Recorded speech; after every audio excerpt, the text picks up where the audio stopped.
The stagecoach left her at the crossroads 2 miles short of town, because the driver said the axle would not hold to Bracken Ridge and back, and Trudy Vance climbed down with her carpet bag and her grandmother's mortar in her arms. The road ran north into a wash of red dust and sage, and the wind that came off the flats smelled of dry grass and something burning far away. She set the bag down. She set the mortar down. She rolled her shoulders and looked at the sky, and did not let herself cry, because crying would not move her feet, and her feet were what she had left. She walked. The carpetbag thumped against her knee with every other step, and the mortar grew heavier in the crook of her arm, until she had to stop twice and shift it. The sun was a hammer on the crown of her bonnet. She had been a bride 3 weeks and a widow 4 days, though the man who had sent for her had died 2 weeks before she ever stepped onto the train, and she had not known until she reached the depot at Carson Bend, and a stranger handed her a letter with her name spelled wrong on the envelope. Lemuel Vance, dead of a horse kick, buried before the ground froze. The land he had promised her was already sold to settle his debts. The house was nailed shut, and she was the wife of a dead man she had met exactly twice, both times across a parlor table in St. Louis, and she had $19 and a name on a paper that nobody on this road would honor. Bracken Ridge climbed up from the flats like something the wind had carved and forgotten: a church steeple, a water tower, the long, low roofs of stables. She passed a man on a buckboard who slowed to look at her and did not offer a ride. She passed 2 boys driving a goat, who stared at the mortar like it might be a weapon. By the time she reached the first storefront, her dress was the color of the road, and her lips were cracked, and her shoulders ached from carrying what she would not put down. The sign over the largest stable said Callaway Stock and Saddle, painted in a hand that had been steady once and was steady still. A man stood in the wide doorway with his back to her, one hand on the jamb, his head bent slightly, as though listening for something inside. He wore no coat. The shirt across his shoulders was clean but plain, the sleeves rolled to the elbow, and his forearms were brown from sun and marked with the white seam of an old scar that ran from wrist to inside elbow. He did not turn when she stopped behind him. He said, without looking, "If you're here about the chestnut, he's not for sale." "I'm not here about a horse," Trudy said. He turned then. His eyes were the gray of weathered cedar, and they took her in without hurry. The dust, the bag, the mortar, she still clutched against her ribs. He was, perhaps 35. There was a line between his brows that had been put there by something heavier than sun. He said, "Then what are you here about, ma'am?" "Work," she said. She had practiced the word on the walk, and it came out steadier than she felt. "I can cook. I can mend. I know herbs. I know horses a little. I have $19 and nowhere to sleep tonight, and I would rather earn a bed than ask for one." A muscle moved in his jaw. He looked past her down the street as though checking whether anyone was watching, and then he looked back at her hands. "What's in the bowl?" "Mortar," she said. "My grandmother's. For grinding." "Grinding what?" "Whatever needs grinding." Something almost moved at the corner of his mouth, and then did not. He said, "There's a bench inside. Sit down before you fall down. I'll send for water." She sat. The shade of the stable was a benediction.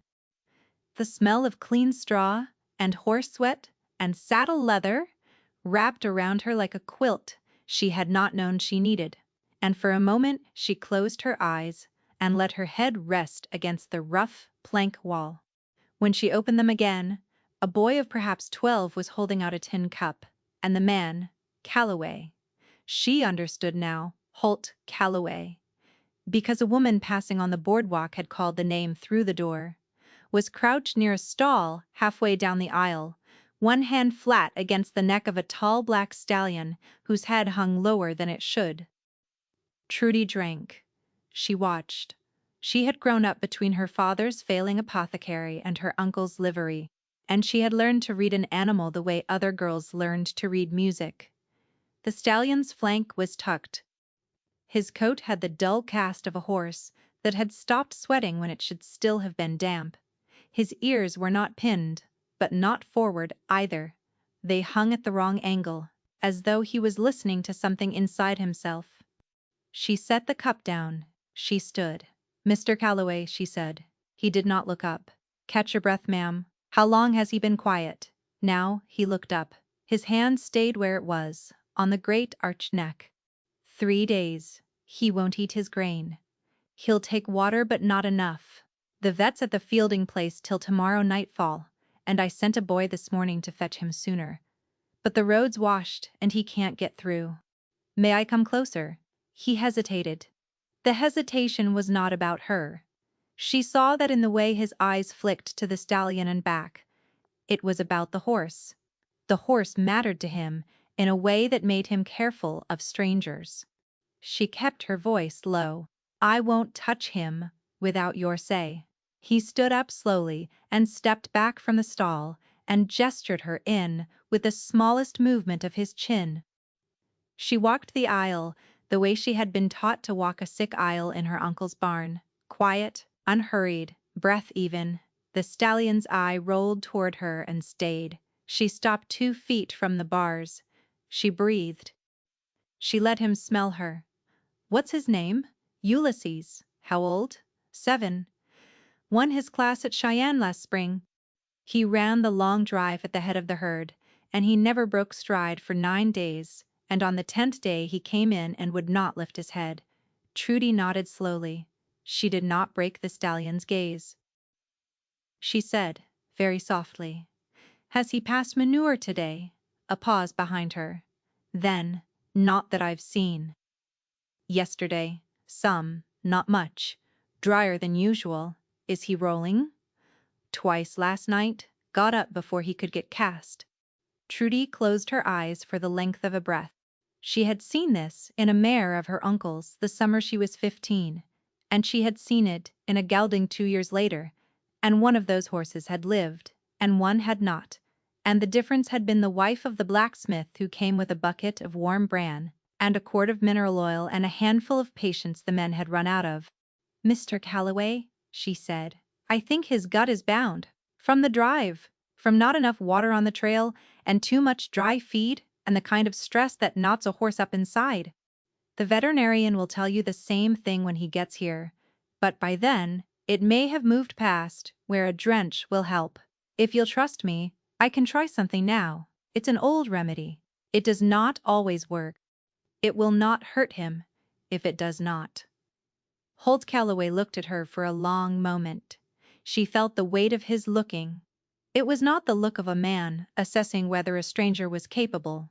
It was the look of a man asking himself whether he could bear the cost of being wrong. "What do you need?" he said. "Warm water. Bran if you have it. Oats mashed if you don't. A quart of mineral oil. Or castor if there's no mineral. Molasses. A clean dosing syringe or a long-necked bottle. And someone to hold his head who he trusts." He turned to the boy. "Eben, tell Moss to bring the dosing bottle from the tack room. Then run to the mercantile and get a tin of mineral oil. Tell Henley to put it on my account and to hurry." The boy was already moving. Holt looked back at her. "What else?" "A bucket, and space, and quiet. You'll have all 3. She worked. She moved the way her grandmother had taught her to move when the work mattered. Slow hands, steady breath, no wasted motion. She mixed the bran mash warm and loose, more soup than feed, and stirred in the molasses until the smell of it filled the stall. She let the stallion smell the bucket from a distance. She did not push it toward him.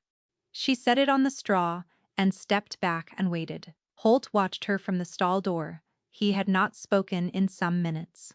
When the boy came back with the mineral oil, she measured it into the dosing bottle with molasses and a little warm water, and she handed the bottle to Holt because the horse knew his hand and not hers. And she said, "Tilt his head just enough. Slow. Let him swallow between mouthfuls. If he fights it, stop. We'll try again in 10 minutes." Ulysses fought a little. He was a proud horse and he did not like the vaudeville. But Holt's hand on his halter was steady, and his voice was low, and the stallion took the dose in 3 long swallows and shook his head once, and then stood very still, as though listening again to that inside thing. "Now, we wait," Trudy said. "An hour, maybe 2. Walk him a little if he'll walk slow, around the yard. Sometimes movement helps the bind let go." Holt led the horse out. Trudy followed at a distance, because the stallion did not know her and she did not want to crowd him. She stood at the corner of the paddock and watched a tall man walk a tall horse in slow, patient circles in the late afternoon sun, and she thought about the $19 in her pocket and the bed she still did not have, and she thought she would walk that horse all night if it would buy her a place to lay her head. The stallion passed manure at the end of the first hour. It was thin and not enough, but it was something. At the end of the second hour, he passed more, and his head came up an inch, and he flicked one ear forward, and Holt Calloway stopped in the middle of the paddock and laid his forehead against the stallion's neck and did not move for a long count. When he came back to where Trudy stood at the fence, his face was not quite the same face she had met at the stable door. He said, "Where did you learn that, my grandmother, and my uncle's livery?" And a blacksmith's wife in Sedalia who saved a gelding the men had given up on. "What's your name?" "Trudy Vance." He looked at the name on the ring of her left hand. The cheap, thin band, Lemuel, had sent ahead in an envelope before she ever boarded the train. He did not ask, she said. "I came west to be married. My husband died before I got here. I have nowhere to be, Mr. Calloway, and I would like to earn a bed tonight, if you can spare one, Holt," he said. "If you're going to keep my stallion alive, you don't call me Mr. Holt." Then he nodded once.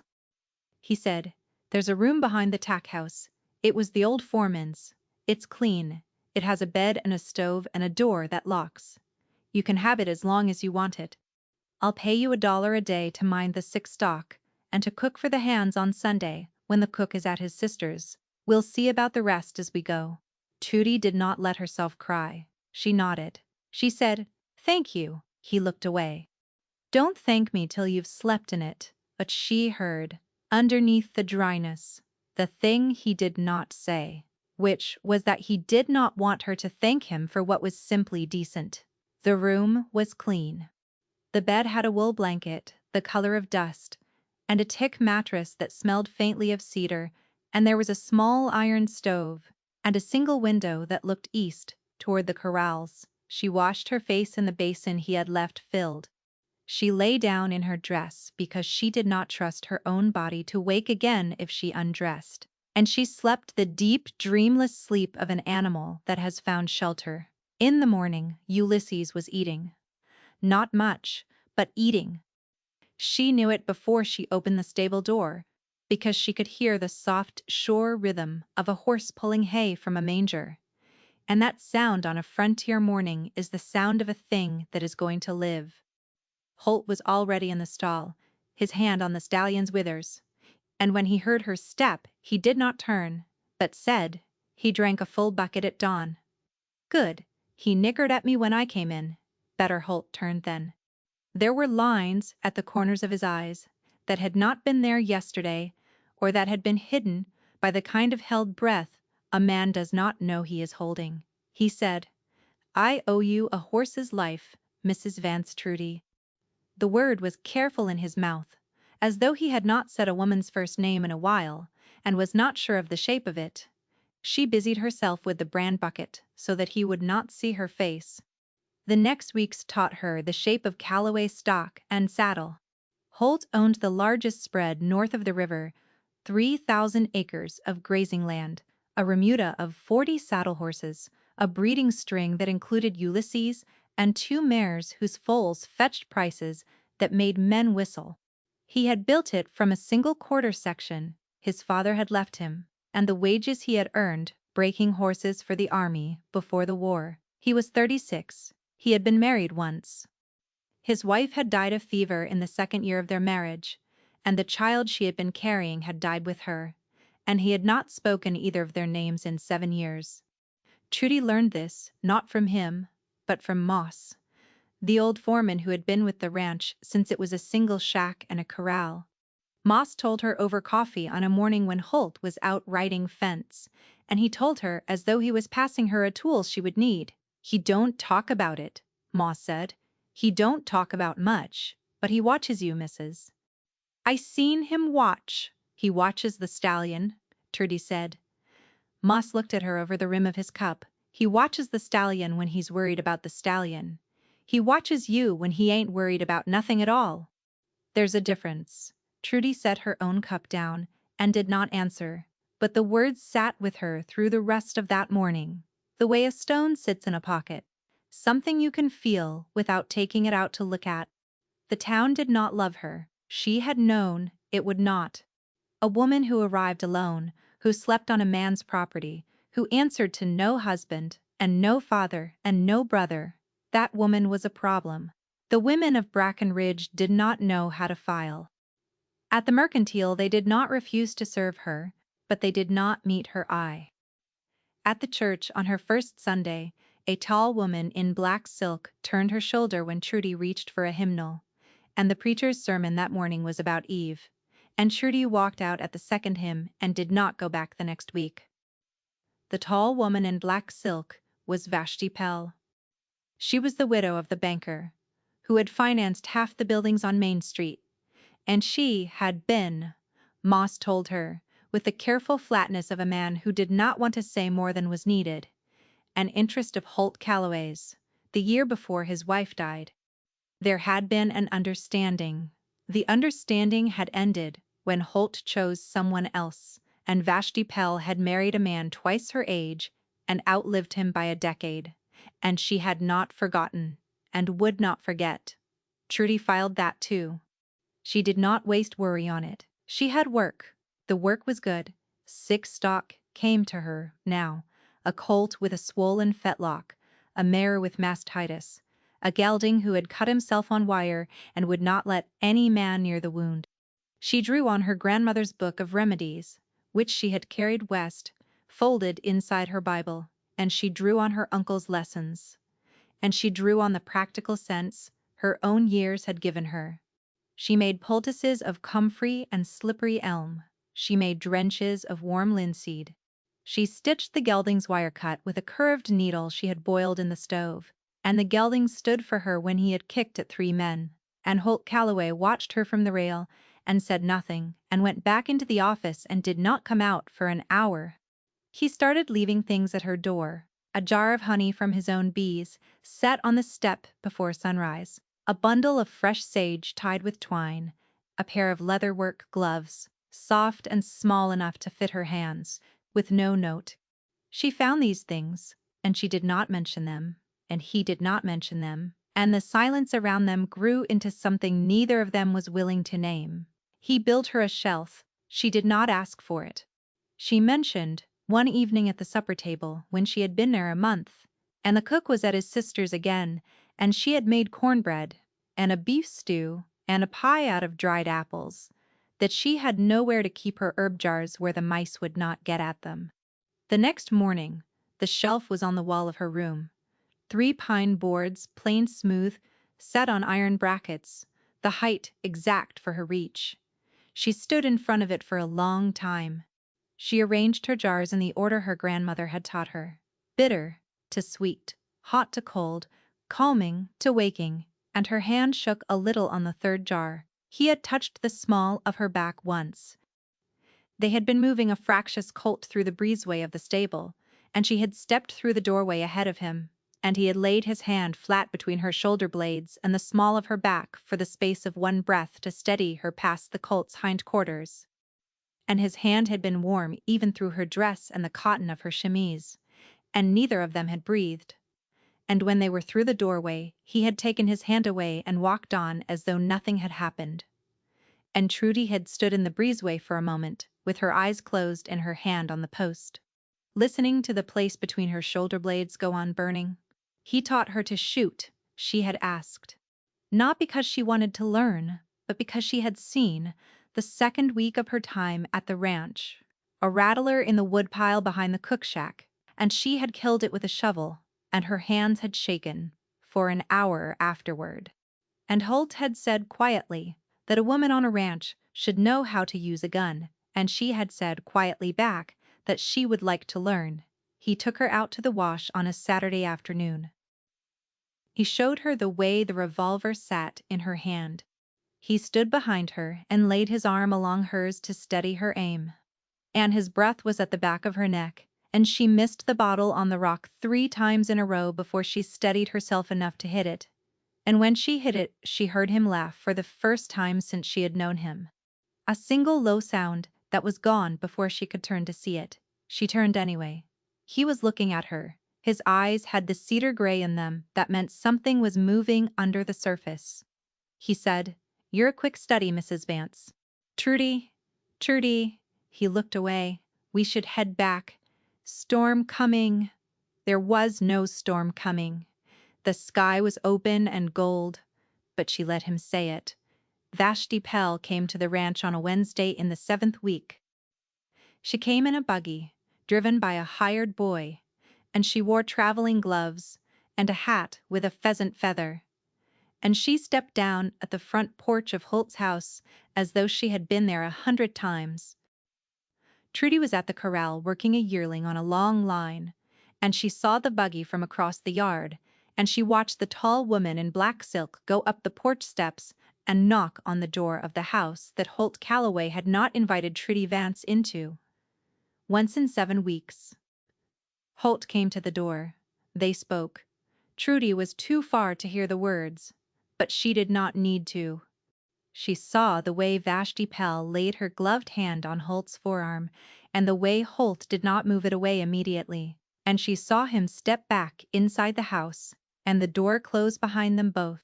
And she turned back to the yearling and worked him for another full hour, and her hands were steady, and her voice was steady, and her heart was a stone in her chest. When Vashti Pell came back out, she came down the steps slowly, and stopped at the bottom and looked across the yard until she found Trudy at the corral, and she walked over with the deliberate pace of a woman who had been planning her walk since she stepped out of the door. She stopped at the fence. She did not lean on it. She said in a voice pitched to carry only as far as it needed to, "You're the herb woman. I'm Trudy Vance. I know who you are." Vashti Pell's mouth was very small and very still. "I knew the woman who lived in that foreman's room before you. She was a girl from the Fielding place who thought she could make herself useful and stay. Holt Calloway does not keep women. He uses them up, and he sends them on. I am telling you this as a courtesy." Trudy looked at her. She kept her hands soft on the lead line because the yearling was watching her hands. She said, very quietly, "I thank you for the courtesy. I have to finish working this colt." And she turned her back and walked the yearling on, and she did not look toward the fence again until she heard the buggy wheels turn and the sound of them go away down the road. Holt did not come to supper that night. The cook left a plate for him on the warming shelf. Trudy ate alone in the cook shack and went back to her room and lit her lamp and sat on the edge of the bed and looked at the shelf he had built her, and she made herself a promise that she would not ask him about Vashti Pell, because asking would be a claim, and she had no claim. He knocked on her door at 9:30. She had not undressed. She opened the door, and he stood on the step with his hat in his hand and the lamplight catching the cedar gray of his eyes, and he said, "I owe you the courtesy of telling you what she came for. You don't owe me anything." "I do." He did not come in. He stood with his hat in his hand, and the night behind him, and the smell of horse and sage on him from a long day, and he said, "She came to tell me that the town is talking. That a woman is sleeping on my property, who is not my wife and not my kin. That my name is being mentioned in places I do not wish my name to be mentioned. She suggested that the simplest course would be for me to send you on with a sum of money and a letter of reference. She suggested it as a kindness." Trudy did not move. She said, "What did you say?" He looked at her then. The hat turned once in his hands. He said, "I said I would think about it. The floor of the room went out from under her. She kept her hand on the door frame. She said, I see. No, he said. His voice was rough. I said it because I did not know yet what I wanted to say. I am saying to you now that I have thought about it and that I will not be sending you anywhere. I am saying that I do not want you to go. I am saying it badly, Trudy, because I have not said anything like it in a long time, but I am saying it. She could not look at him. She looked at the hat in his hands. She said, Holt, I cannot stay here as a scandal. I would rather go than be the reason this place is talked about. Then don't stay as a scandal. He did not move. Stay as something else. She did look at him then. The lamplight caught the line between his brows. He did not say more. He did not need to. She understood that he had said as much as he was able to say in one night, and that he had walked across the yard not knowing whether she would close the door in his face, and that asking him to say more would be asking him to bleed where the cut had not yet closed. She said, Good night, Holt. Good night, Trudy. She closed the door, and she sat on the edge of the bed, and she put her hands over her face, and she shook for a long while without making any sound. It came in the shape of a man Trudy had hoped never to see again. A man named Roe Caldwell, who had been a friend of her father's, and who had, in the months after her father died and her mother followed him, made it understood that Trudy Vance, then Trudy Meade, owed him money her father had borrowed and could pay it in a way Roe Caldwell would find satisfactory. She had run from him.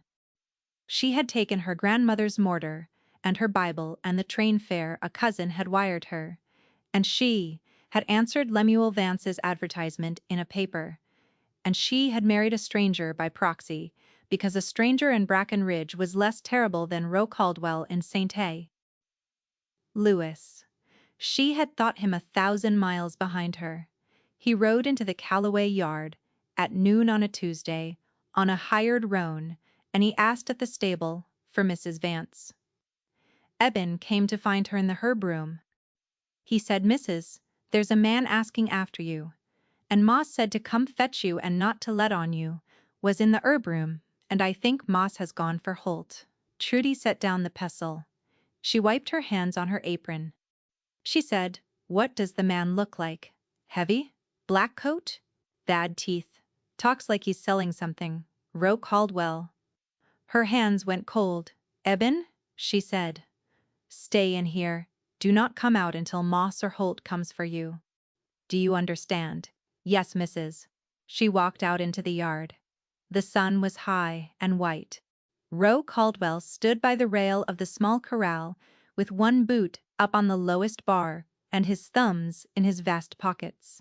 And when he saw her, his face split into the smile she remembered, the smile that had nothing to do with pleasure. Trudy Meade, he said. Well, or is it Vance? Now, I heard it was Vance. I heard he was dead. I heard a lot of things, walking the road up here from the depot. What do you want, Mr. Caldwell? With interest, it's closer to 6. I have come a considerable distance to collect. My father owed you nothing. He had not already paid. You know that. I know that. The Lord knows that. The Lord, Roe Caldwell said, is not the one with the note in his pocket. He took a folded paper from his vest and held it up. He did not unfold it. He said, I will accept payment in coin or in kind. I am not particular. I see you have done well for yourself here. I see you are sleeping under a roof that belongs to a man who is not your husband.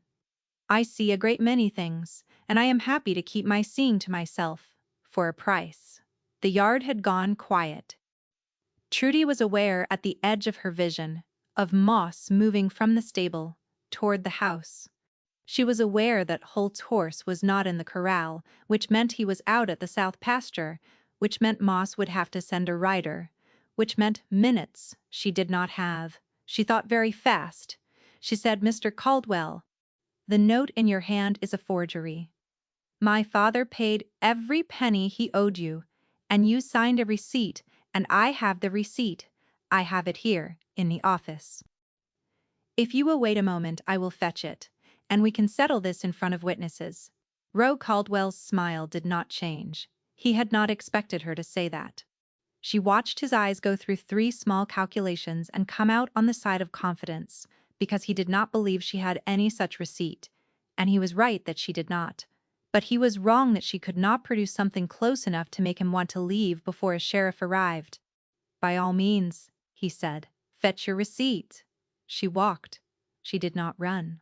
She crossed the yard to the office, which was a small board building next to the main house, and she went in, and she closed the door behind her, and she leaned her forehead against the wood for the space of one breath. Then she opened the drawer of Holt's desk, where she had seen him keep the ledger and the bills of sale, and she found a sheet of letter paper with the Callaway stock and saddle letterhead, and she sat down at the desk, and she dipped the pen, and she wrote, in her steadiest hand, a receipt for $400, with her father's name as the payor, and Roe Caldwell's name as the payee, and she signed it with a copy of her father's signature. She had practiced 1,000 times, as a girl signing his ledgers when he was too drunk to sign them himself. She blotted it. She held it up to the window. It would not fool a banker, but it might fool Roe Caldwell long enough. She walked back out into the yard, with the paper in her hand, and she walked up to him, and she held it out, and she said, "Read it. Read it aloud, if you can read."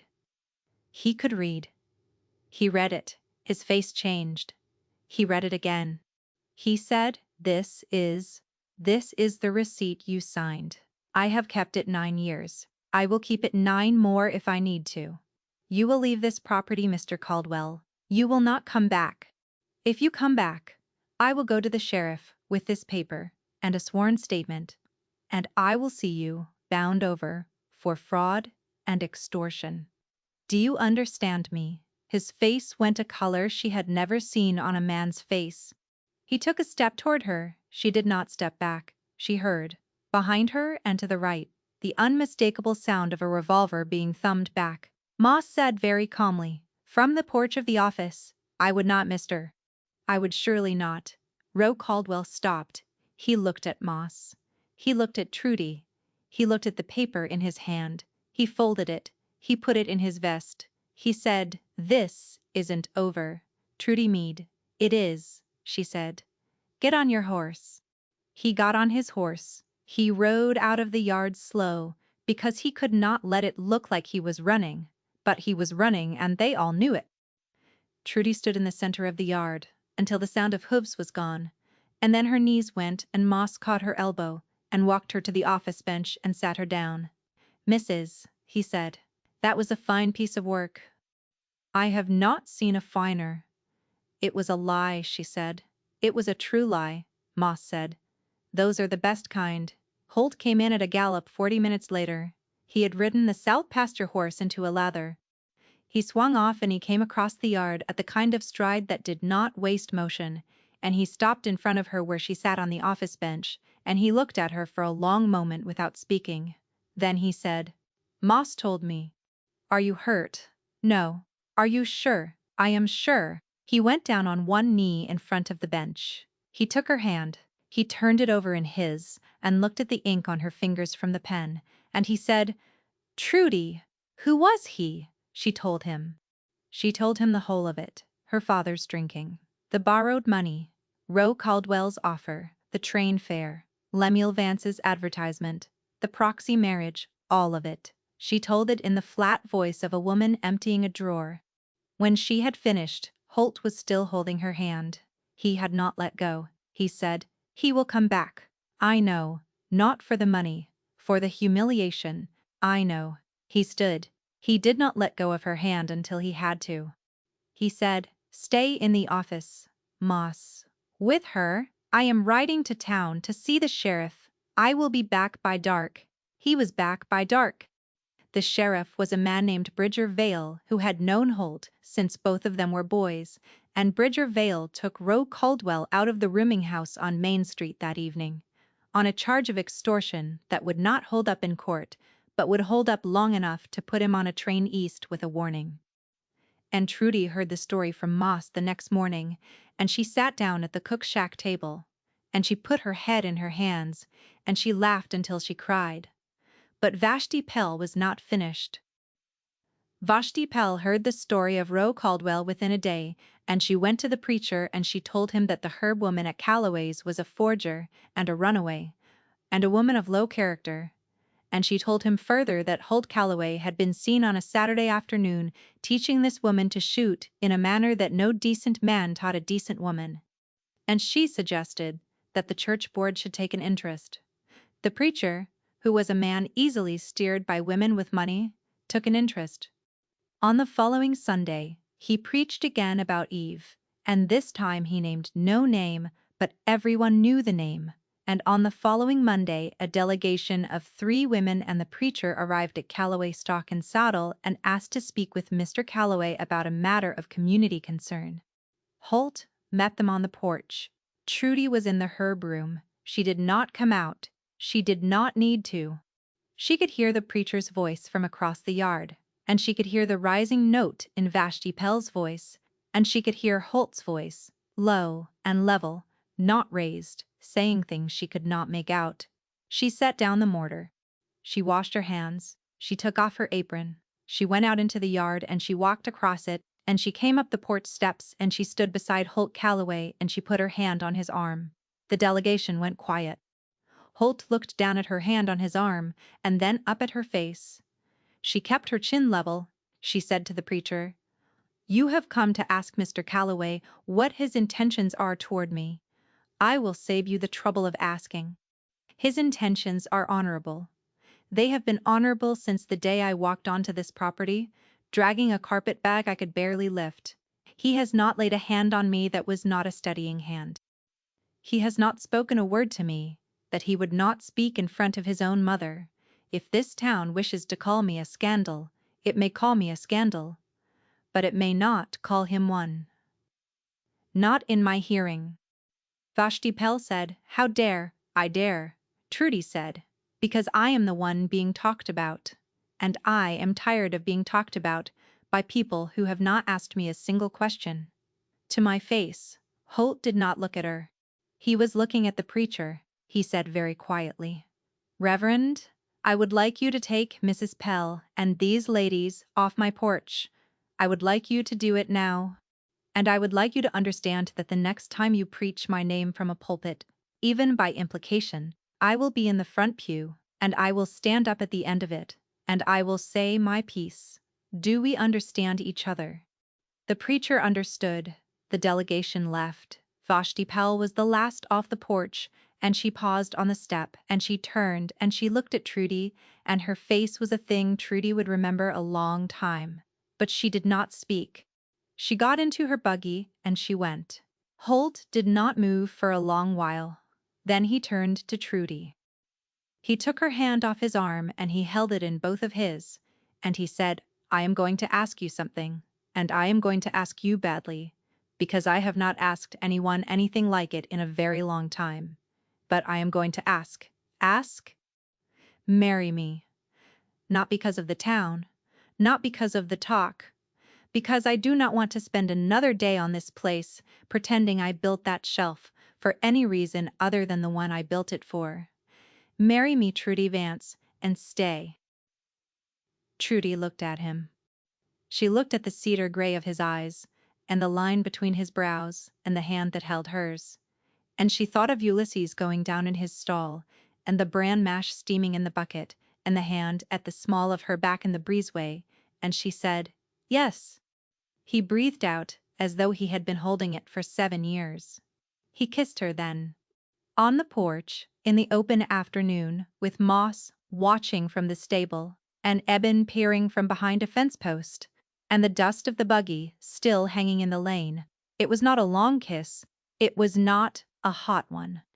It was a kiss that had been earned over 72 days of small gestures and silences, and it landed soft and certain on her mouth, and it tasted of dust and sage and something like coming home. When he stepped back, he kept his forehead against hers for a moment. He said, "I have not said her name in 7 years." "Whose? My wife's?" Her name was Sarah. Our boy would have been named Asa. I have not said either name aloud. I am saying them now, because I do not want to bring them into our house unsaid. I want them to be people we remember kindly. I want there to be room in our life for the people we lost. Trudy's eyes filled.